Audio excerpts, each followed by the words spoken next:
Hello everybody, how are you? This is the reality check with me, Wanjiko Maura. It's yet another episode. I hope you're doing good. And today we have a guest gracing our show. He goes by the name Steve Chege. He's a priest, and what is most inspiring about his story is that he's a former addict of alcohol.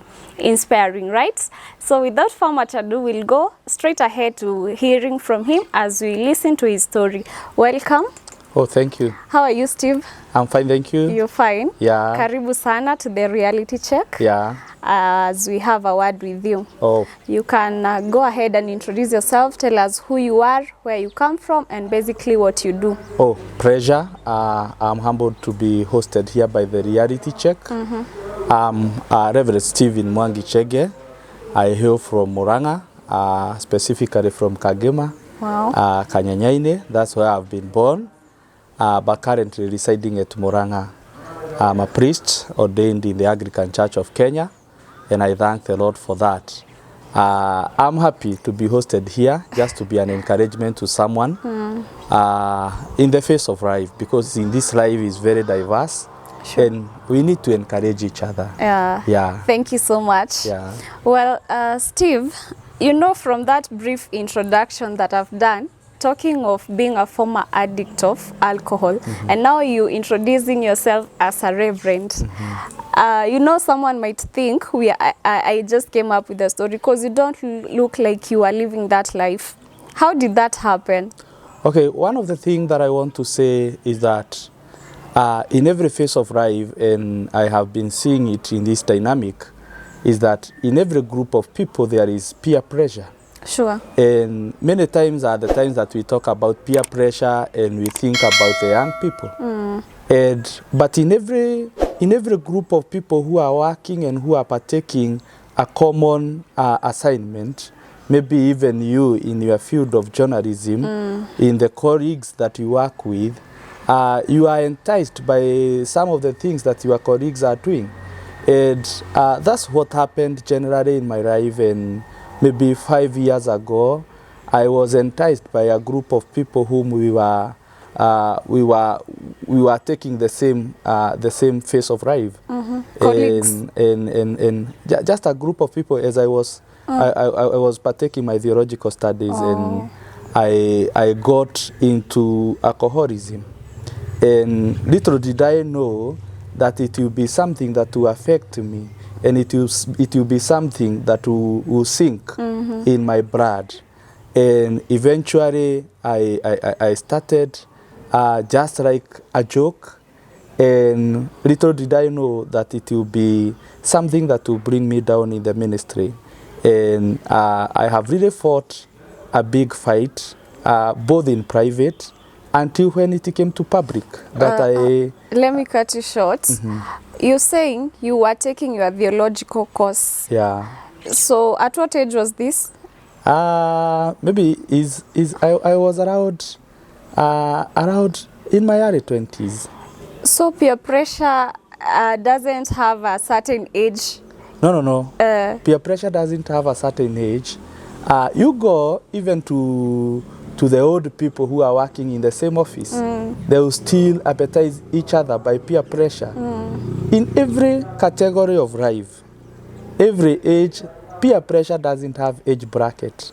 Whether young, whether old, you can be entitled to it if your power of decision making is very loose. Sure. And many other times that we don't understand our capability of decision making. Yeah. So maybe if you can explain this to us, every addiction, I believe it has a day one. You've said it started as a joke. Yeah. How were you introduced to it, if you can remember? Well, I can remember just maybe I had a friend, and it's not good to mention the name. Sure. That one Sunday evening after church, I had that friend, he had a car. So when as we were going home, that time I remember I was not married. Sorry, I never said that currently I'm married. I have a wife called Monica and a son called Ryan. We thank God for that. And so that evening as I was going home, he went and he bought beer. na akachanganya na soda ya Coca-Cola. Akaniambia we utaoja kidogo. And you know, peer pressure is like you want to prove yourself. Mi siwezi ambiwa kitu na beshte yangu nikatae. So nionje. Nikaoja, nikakunywa. Akaniambia nikuongezee. Nikakunywa. And so and you hadn't taken any alcohol before? I hadn't. Since I was born, it's good to tell you, since I was young, I've been in church. I've been brought up in church. From Sunday school, I've been brought up in church. And I had the passion of being a priest since I was young. Actually, if you go home in my local church, they will tell you, since Sunday school, I used, hata zile dramas zinachezwa kwa church, I used to act as a pastor. I remember even one time when I was in primary school, my mother and my dad, who is my dad is not there, he died, and unfortunately he died because of alcohol also. Walienda kununulia bag ya shule, and I had to insist, I want ile bag ya kuchika kama mchungaji. I also remember when I was of passion. When I was in class 8, I was position number 1 in a prize giving in the school, and the head teacher asked me, what would you like to be? And I said, I would like to be a mchungaji. And everybody was like, why do you want such a low profile job and you are the one who is leading?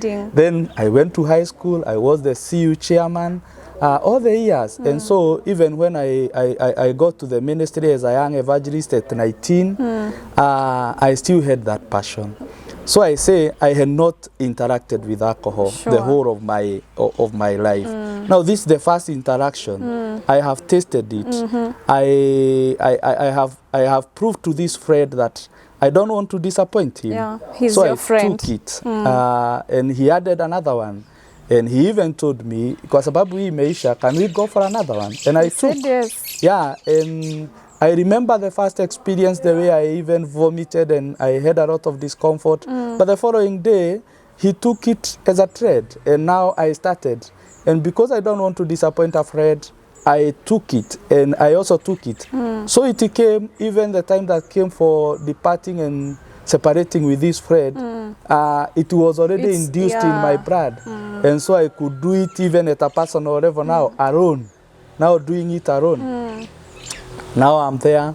I had just finished my diploma. Now I have started my degree at St. Paul's University. Now I'm very much into it. And now I'm fighting it in personality school because now I cannot be able, I'm feeling now I have gotten into it very much, and I'm having a lot of afflictions in my mind. And out of all those afflictions, I'm in fear. Whom do I share with? Whom do I tell? Whom will understand me? How do I explain it? Maybe to cut you short, during this time, were you able to manage? You're into alcohol and you also into ministry. How was that? Well, I could manage, but let me tell you, Wajiko, one of the things that was really disturbing me, I could manage and I could very much take care and do it in private. You were hiding? But, very much in private. But back in my mind, as I was serving and I was thinking of my life, my heart was bleeding. I was really in a lot of pain, in a lot of denial. Sure. And I could ask myself, whom do I share with? Now, I could preach, people could get born again. I could preach, people could tell me, yes, you have blessed us. But I could ask myself, God, I'm blessing people and yet you know what I'm going through. Now, I even had started having tremors and I could have a lot of discomfort when I don't take alcohol. Why were you feeling like you have no one to share this with? Well, you know, when you are a minister, at that time I was an evangelist, and you feel at a point they'll judge you. People will judge you, and you feel at a point how will they take you? Sure. And you feel at a point now, where do I start? Even maybe at times there are people who may be suspected, and they came to ask me, but I couldn't agree to tell them that's true, I'm having a problem. Until now, I finished my degree on 2018 at St. Paul's University. That's when I graduated. Now it was extreme, and I was preparing to get married. The next phase of my life was, after I do a degree, I'll get married. And I had already gotten a lady who knew I was an evangelist. Now, did she know you were into alcohol? she never knew. Actually, she never knew. At no point she never knew. And now, the next year, 2019, we started planning about our wedding, because we had dated. And on 27th, 27th December, I was ordained a deacon. And the following day, 28th, was our wedding. And I thank God for that. Actually, it's a blessing. Sure. And you see, I'm going all through this journey, having personal conflict within my heart that I'm fighting. But God is still gracious that I got an opportunity to be made a deacon. In our church, you start being made a deacon. And the next day, I got married to Monica Waihiga, who have been very supportive. And after that, now, we were living in Nairobi. Now that's the time that she came to realize I had a problem. Immediately after we were married. And she was the first person I opened up to. And I asked her, now, you see, the problem is that I'm having a lot of tremors when I don't take this thing, and I'm having a lot of change in my body. Yeah. What do I do? And she advised me, and by the virtue of that, she is in the medical field. She told me, maybe we book a hospital, you go for detoxification, then we look for a psychiatrist. And so I went to, she organized, and for 2 weeks I was admitted, because even my blood pressure was unmanageable at that time.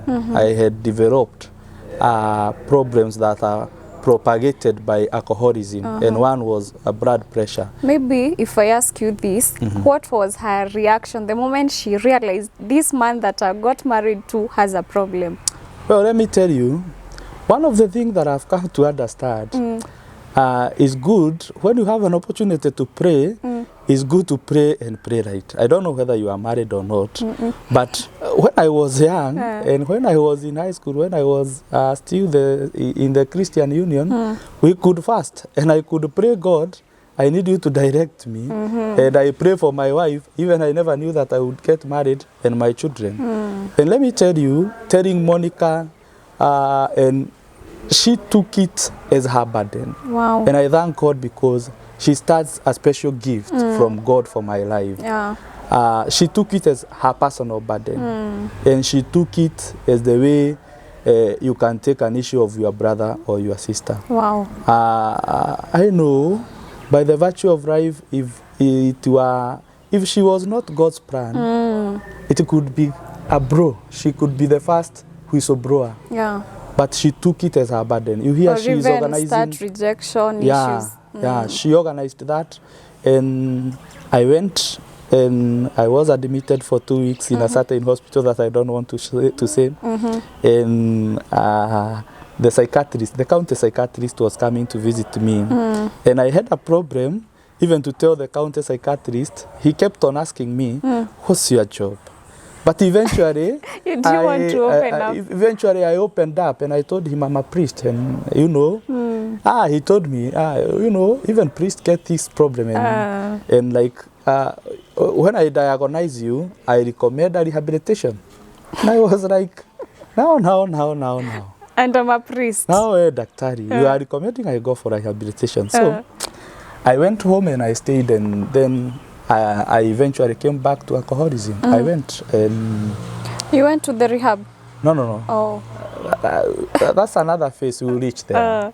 So I went, and eventually I didn't stop alcoholism. I went and continued, and eventually the following year after our wedding, I went to our cathedral. That's where I was serving. mostly specifically working with the youth. Oh. And on the year 2021, March, I was ordained a priest. Still with my problems. And now this time, I was seriously sunk into alcoholism. To what extent? At how many times a day would you take alcohol? One thing that I want to tell you, I never took alcohol when I was going to serve. And even to date, my wife... You had that discipline. My wife kept on telling me, there is one thing I have never understood about you. You can come home drunk, but you not be late to work. You not take alcohol when you are going to work. Actually, I could do it after work, and I could work very perfectly, and eventually in the evening, many other times. Maybe I could buy and do it alone in the car.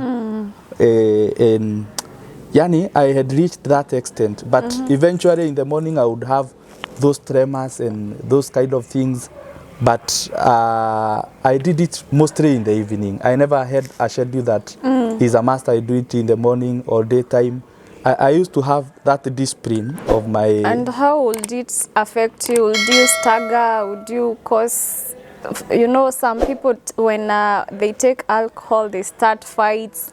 No. Actually, when I would take it, I would feel now the fear in me of what I'm going through have been taken away. And at least I could be at peace and sleep well. And all the discomfort that comes with the tremors and addiction, I would be able to fight them. Maybe even there are times that you would lose a lot of appetite when you are having those tremors and the cravings. But when I take alcohol, I would be able now to eat. I would be able to talk and at least to mask what I'm going through. You just hide it, but it's not gone. Yeah. So eventually it came until my bishop, who is a good father, wrote a letter to me one day and told me, now you have been noted that you have a problem with alcoholism.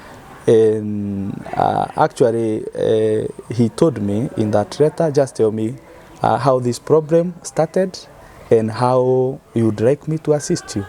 You know, that's why I say he's a father. And not many people will tell you that. Sure. And actually, as a human being, when I told my wife of the letter, she told me, and that's when she gave me a stop from the pastoral ministry. She told me, now we must tell him the truth, that you have been having a problem. But now here, denial came. I cannot tell him the truth. I cannot go tell the bishop that I have been drinking. But they have discovered this. They have discovered. And already it was open because I really had serious tremors at this time. I had serious tremors. And we could integrate with him. I think even at one point, he told me at a personal level, I had reached to the extent of witnessing that you are having tremors, even by virtue of not being told by anybody that you are taking alcohol.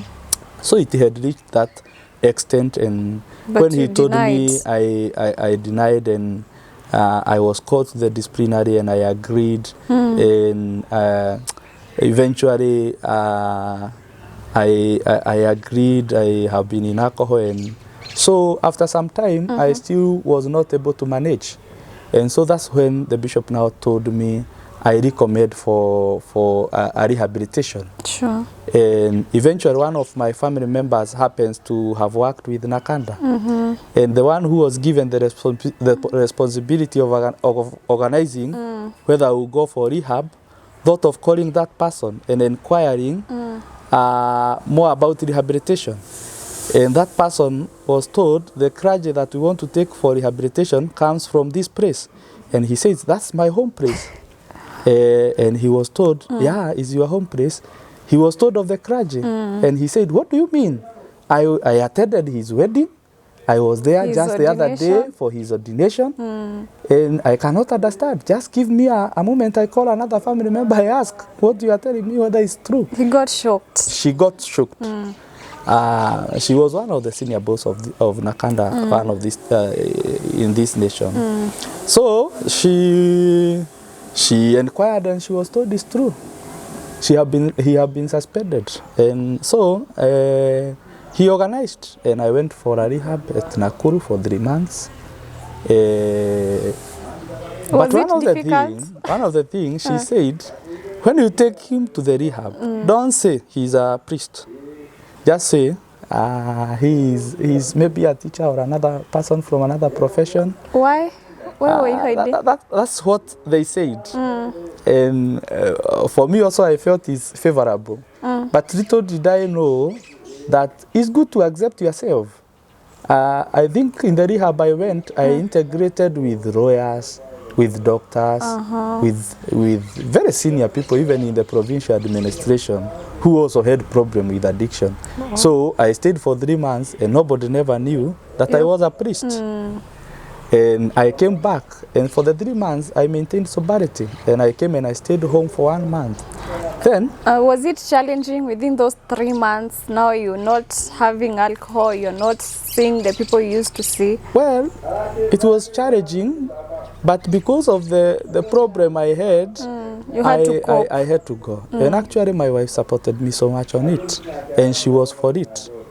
My wife have been very positive, and in every progress I will ever make in life, because I know I have a seed of greatness in me. I will remain indebted to make her proud. Oh, that's so she nice. supported me. So she took me, and I stayed there for 3 months. I stayed for 1 month in the house. You know, I have not been reinstated for work. Yeah. I stayed for 1 month. 1 month and a half, I relapsed. After relapsing, what next? The family members agreed now. Now I was very violent, and I was even to the extent we started having clashes with my wife.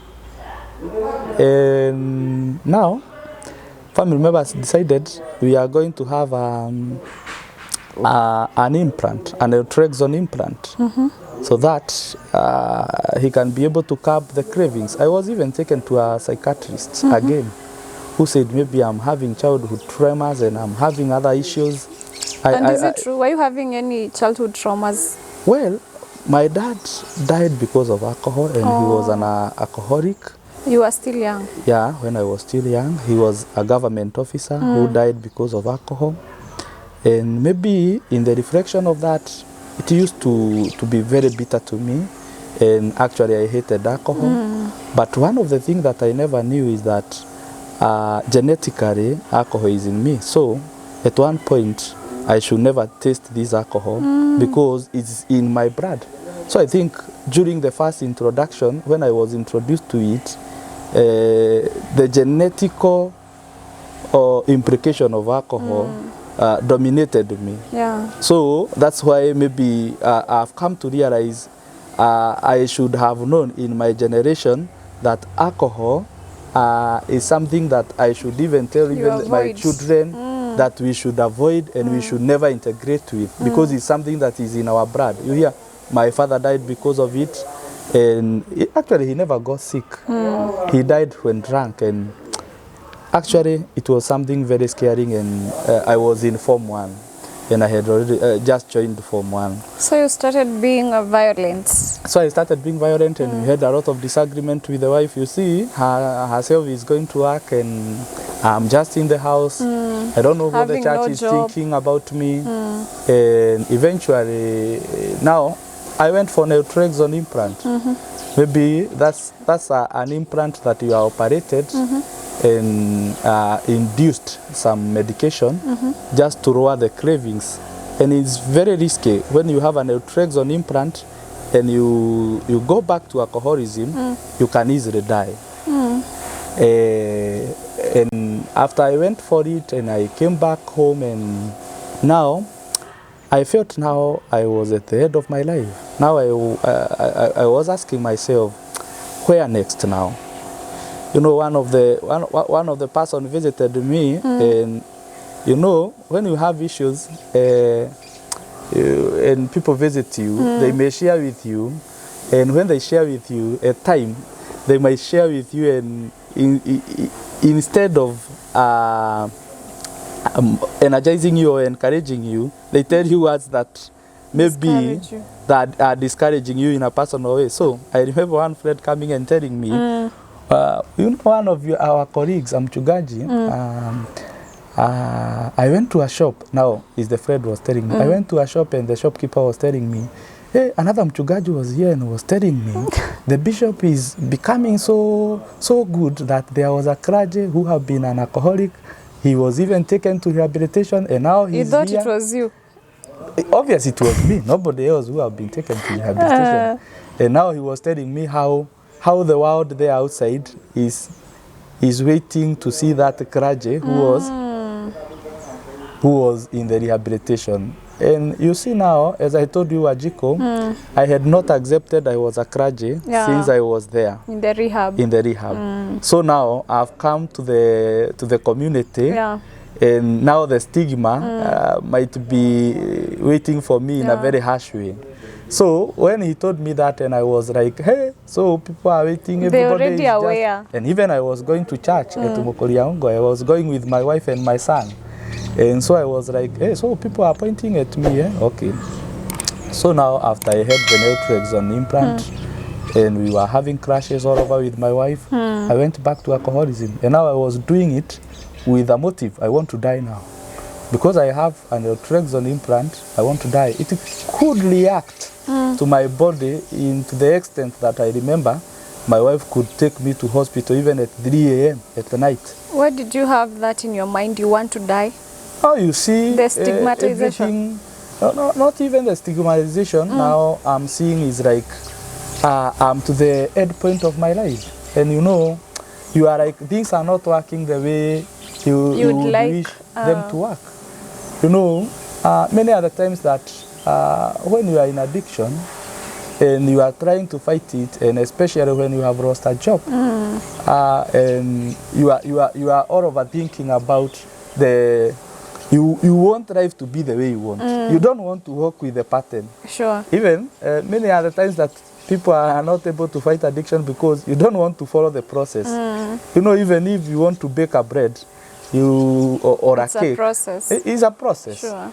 And that's one thing I've come to realize, that even fighting addiction is a process. Sure, it's a journey. It's a journey. And there are very many things that you need to put off from your mind, from your heart. And there are very many things that you need to release for you to heal and for you to progress with life.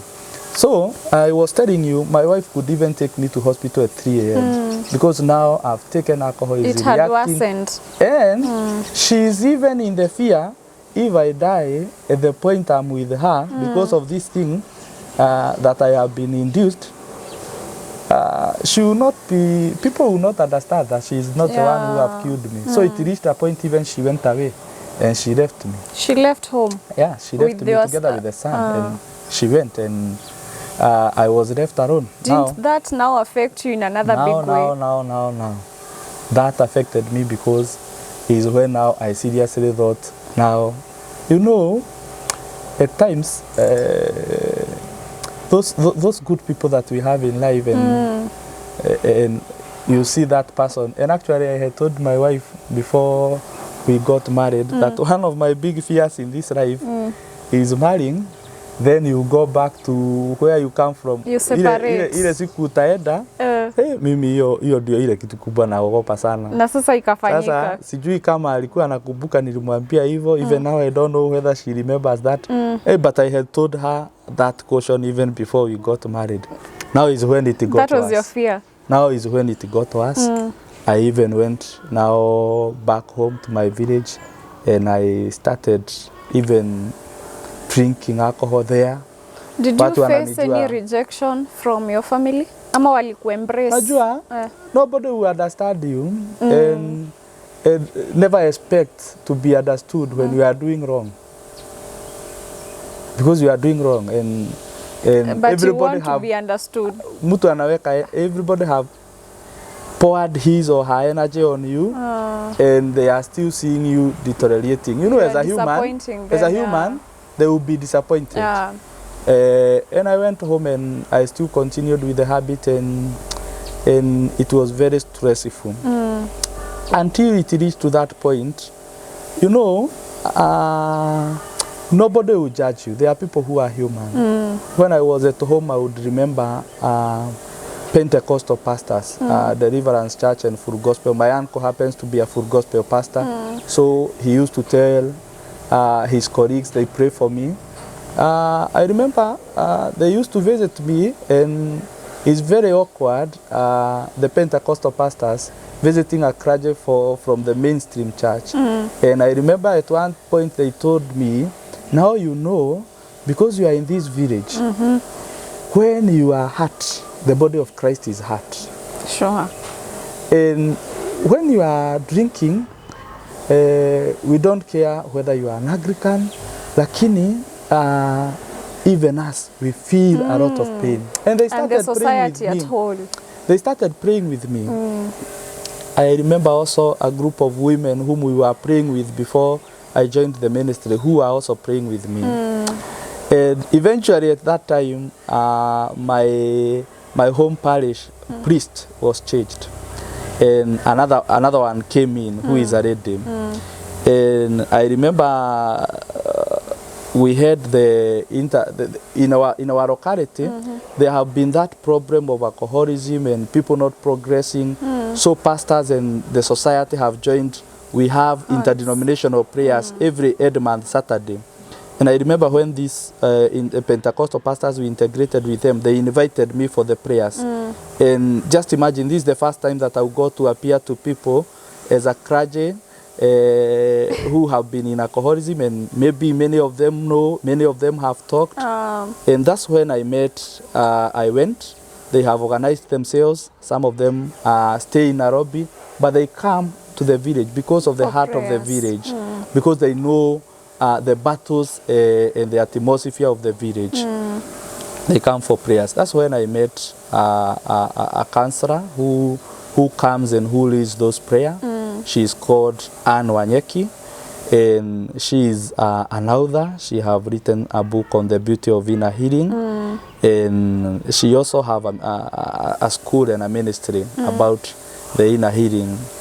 She's the one who brought me to the essence that you see in your lineage, and I came to a consensus and I understood my problem, that my alcohol was not that. Unajua hata wakati mwingine nilikuwa naona is like nimerogwa, is like maybe there is someone who did a mess. By the way, why do these people, ukishakuwa into addiction, unafika hiyo point ya kuona ama nilirogwa, ama kuna mtu alinilaani? Unajua unafika hapo kwa nini Wajiko? Kwa sababu unajaribu kuacha, huwezi. Kama sasa, na imagine commitment ya my wife, nasema I don't want to frustrate her, I will not do it. Lakini najipata tu, I find myself, hata wewe unaona, it's like I have been bewitched. And so when I met with Anne, we started talking, and she told me, now we have to go a journey, and the journey that we are going to go is that you must let go of what is past. And she prayed for me. And actually, after her prayers, and I told her all that I was fighting, including now I don't have a wife. I don't know what about my son. Did you even care to look for her? I could not reach out to her. She had blocked me all her phones. Yeah. And after talking with Anne and going a journey, we started talking. I started joining now these prayers. I started even now going to church. Huko nyumbani sasa. The same church? My home church, the Anglican church. Remember I have told you the mchungaji now was changed, kumekuja mwingine. Huyu mwenye alikuja, the first week he came, together with the church elders, they came to visit me at home. And at that time, I remember she told me very important words. And I will never forget the words that lady told me. She told me, God does not have a dustbin for the bad people. Just imagine. She told me and prayed for me. And the elders who are there said, Mchungaji, we brought you here because this is our son. we have educated him, and he have been a priest, and he is our son. And I now started seeing embracement. Yeah. And I And started love. seeing love. And now I could even now go even for the neighborhood fellowship and for... You started to come out yeah, now. I started coming out, and they started even checking on me, calling me. And eventually, we started a journey even of prayers. And I came to realize one of the pillars that was foreign when I got into addiction was my spiritual pillar. In every addiction, one of the pillar that comes down for an open door of addiction is the spiritual pillar. I started working out on my spiritual life. I remember I even at one point, so now as the year was starting, I thought now I would go to Catalonia for prayers. I went there for 3 days. On your own or with On my friends? own. Oh. I went there for prayers and fasting. And actually, I loved praying. I loved praying since my high school, even my early days in the ministry. I loved praying. And I thank the Lord. After praying, we were able to meet with my wife for the first time after around 2-3 months, and we talked. And eventually, I saw God working things out. And we talked, and we were able to settle. And now, after she experienced that I have changed, we were able to reunite again and settle back our family. Wow. And actually, I remember even we did a lot even for our spiritual life. Together with her, we went even for prayers and prayed. And since then, is around 9 months now, and God have worked with us. Maybe, and He have been gracious. I don't know if you've ever asked her this. During that period, you were not together. What was going through her mind? Well, Wajiko, what I would like to promise you, this lady, I don't know, but she's very prayerful. Wow. And no, at one point God would disappoint her. One, I know she was praying for me. And the other thing is that maybe you get time with her. Maybe you can talk with her. She can tell you her side of the story. I'd like to. How she took it and how it was with her. And so after that, and we reunited and we are working, and she have been very supportive. Up to date, our son is growing well, and that's why I've taken it now. I connected with people who have been out of, who have been in addiction, And they've managed. They have managed. I joined the AA forums. And actually now I started accepting myself when I heard the stories of people, and you know, I started accepting myself. You got and also inspired. I got inspired, and that's how I've been able to rebuild up myself. And that's why you see even I get time to come here just voluntarily to share with the addicts, to motivate them, to tell them that even priests are human. Yeah. And they can be entangled by any challenge that human beings are fighting. Go through, and the it's other possible. thing is that one of our greatest enemy is not addiction. Our greatest enemy is the devil in this life.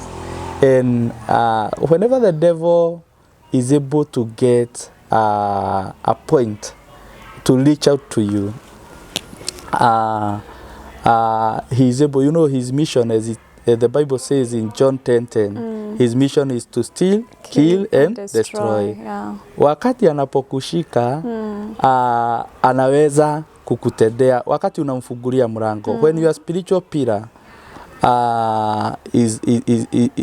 he is able to pull it down. Or he is able to get something to victimize you when you are going to the spiritual realm. You know, I will tell you that when I was even praying for people, I would feel the whispers of the devil. Remember, jana usiku, kubuka. Anakukumbusha tu. So he's having somewhere to bring you down. Until he brings you down, you repeat what you did yesterday. So our greatest enemy is the devil.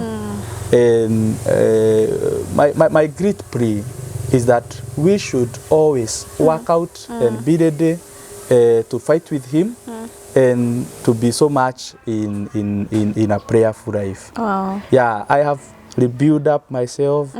Actually, this week, it has been a very powerful week. I was at Heaven's Gate. I came yesterday for the prayers festival. And the theme of the prayer festival was unlocking the package of salvation. Wow. And actually, I felt, and we finished with the renewal of our salvation.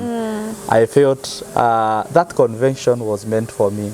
Because as I was taken through unlocking the package of salvation, I really felt the weight of the power of the work of the cross upon my life. Oh, that's now, so powerful. I don't have any fear. I thank God that I'm not fighting anything in private, and I'm able to say it's possible in trusting in God. I tried very many things. Rehabilitation is good, it helps.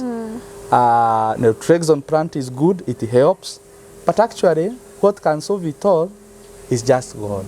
It's God. And in the 12 steps of the Alcoholic Anonymous, step number 3, it says is since when we accepted that we had a problem and we turned our will to God as we understand Him. So one of the things that I would encourage those people who are fighting addiction is that one, trust in God, commit yourself to God, rebuild your spiritual life. That's the foundation. That's the foundation.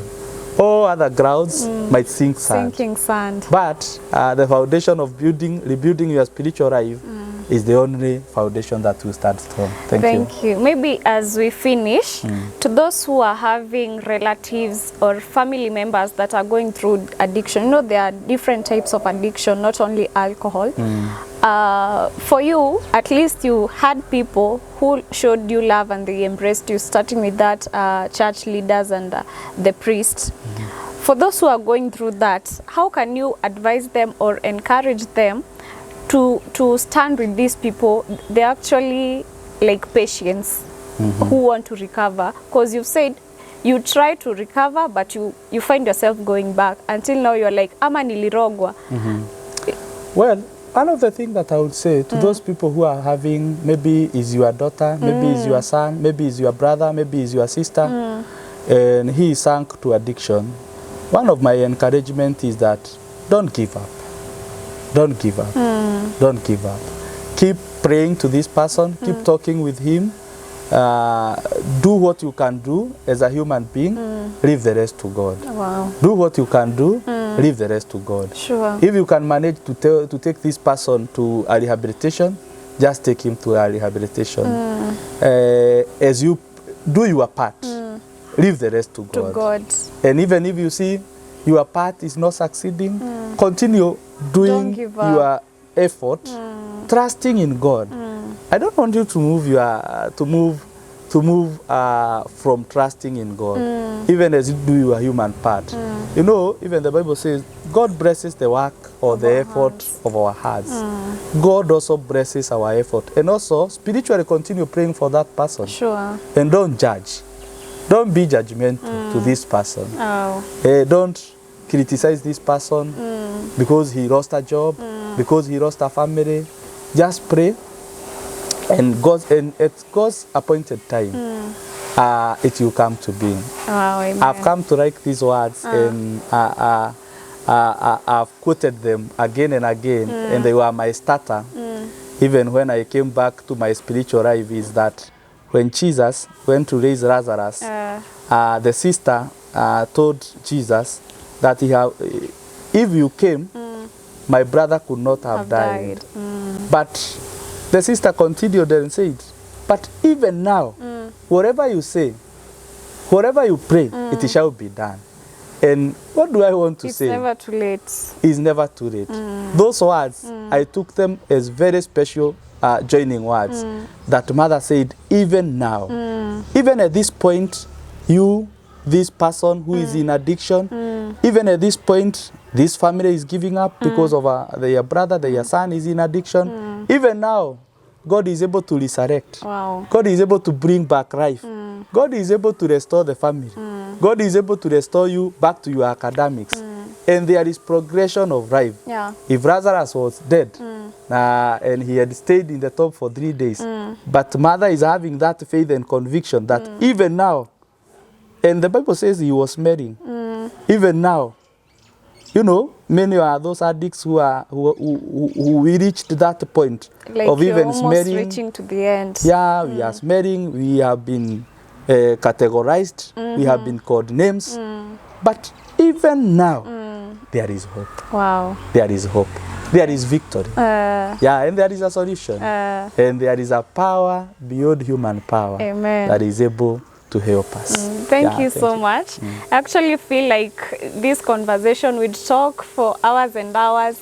Yeah. But we have to leave it at this point. Yeah. It has been amazing, and thank you so much for your story. Yeah. You know, we do this to help a soul, a brother, a sister out there, and I hope we'll have more time to interact with even with your wife. Yeah. I'd like to hear the part of her story. Yeah. Thank you so much. Yeah.